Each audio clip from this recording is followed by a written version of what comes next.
Good afternoon in the hot state of Texas. I am sweating my butt off. Anyway, 2022 Royal Enfield 650 Interceptor. Just a couple of things I've done to the bike y'all might be interested in. I think the signal lights that are on this look just fine for the style of bike. They're the bullets. Came from the factory that way. I don't see any point in messing with that. I might do levers later. Did a little rise on these, went down to the hardware store, bought everything, put it on there. This is a Meteor 350 windscreen. Does a pretty good job. Had to put extra spacers in here, hard rubber spacers. Has to be hard rubber spacers in here to take up the extra space, because the Meteor has little, I don't know what you call them, little spacers in there that are thick. And then those go over that. We have to make up that difference. Let me see here. Oh, these are MGO. They call them the long tapered muffler. And they went right on there. The only persuasion I had to give it was my rubber mallet pounding on the back of it just to flare it enough to get it up on there. But I used a spacer that it came with, and it went right on there good. It's not loose, not too tight, just right. And this little bracket right here, had to drill a second hole because it only comes with one. So you have to measure, figure out where your hole needs to be, cut the hole, and then cut off the slack on that. Let's see. Handlebar risers, same story. Went down to the hardware store, they had these. And got extra long bolts, put them up in there. Pop those up a little bit higher. This old body doesn't like to lean over that much. Yeah, painted the tank. Downtown drag, got to be a drag, so I had to change that. Got a Tech bike rack on here. And one other heads up, the only problem I've had with this, besides getting the valve cover off, doing the valves, if you know anything about engines or mechanics or anything at all, piece of cake, not a problem. Getting that cover out of there is a nightmare. It took me nearly 20 minutes just to get that cover out. Now, I mean, I took the horns off, I took the tank off, I took the ABS, braced it, got it completely out of the way, and I just have apparently a thick weld on the frame right above that thing, right above the valve cover, and it didn't want to clear because it was hitting that weld, and I literally just had to force the thing out of there. So up on top where you can't see it, luckily, it's probably got a pretty good scratch up there. But I got it done. One other heads up though, like I was talking about. Pretty much right away, you see where this is on your shifter. It goes onto this blind shaft. Luckily I was only about maybe a quarter mile from the house.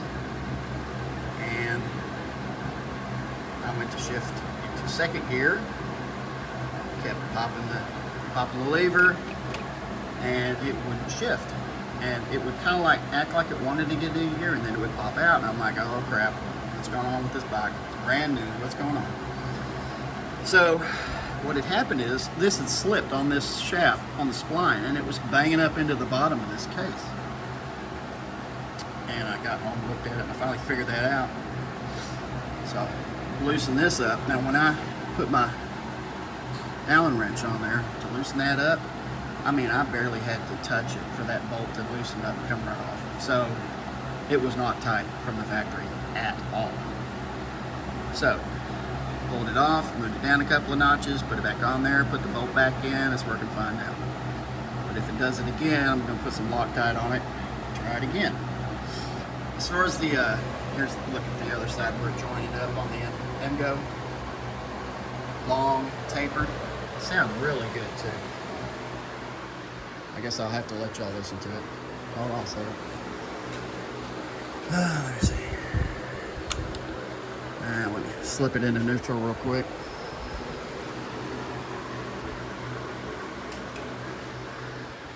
Nope. Where you at, neutral? Oh, wait a minute. Gotta do that first. Still getting used to it. All right, there's neutral. All right, I'll let y'all have a listen to this.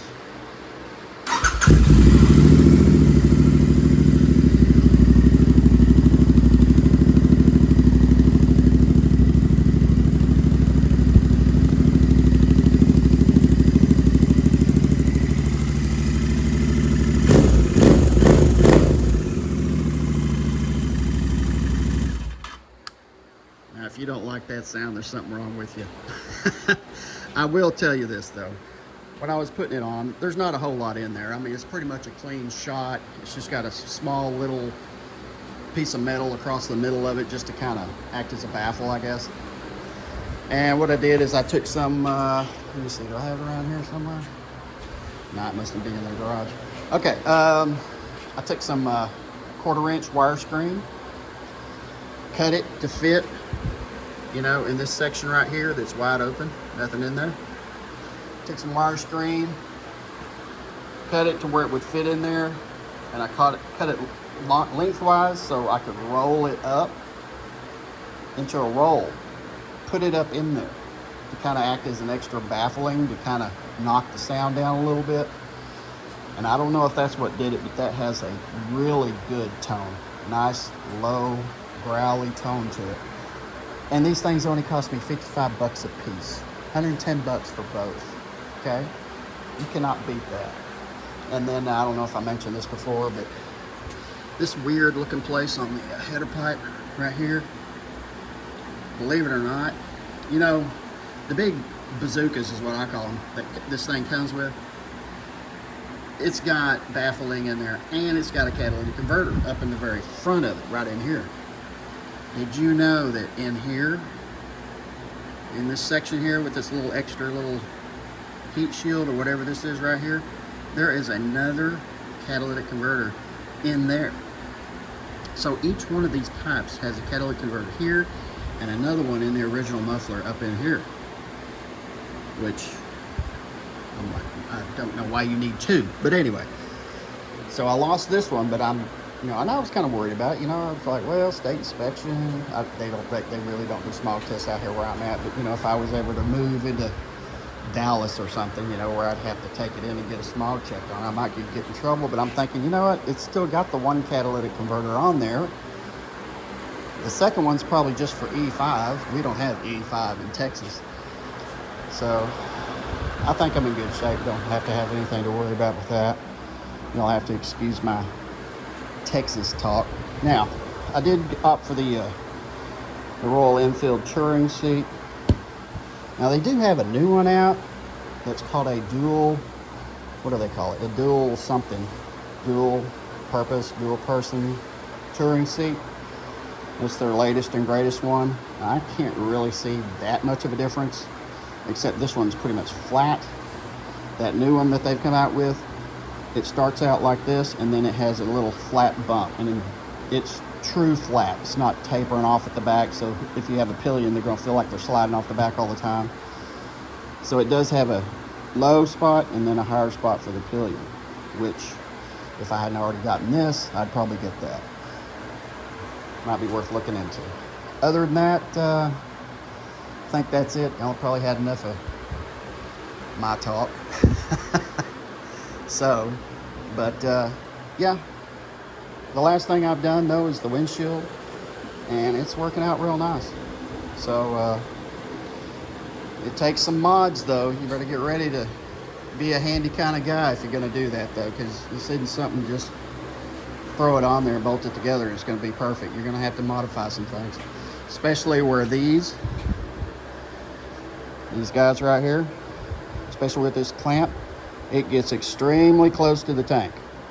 So I had to bend this down a little bit because this one was heading straight into that I mean, it wasn't touching, but it was maybe a frog hair's difference between the tank and that thing there. So I mean, if I had slapped it hard for any reason, I'm pretty sure it'd go right into that tank. All right, that's enough from me. I gotta sit here and wipe all the sweat off and drink some ice water.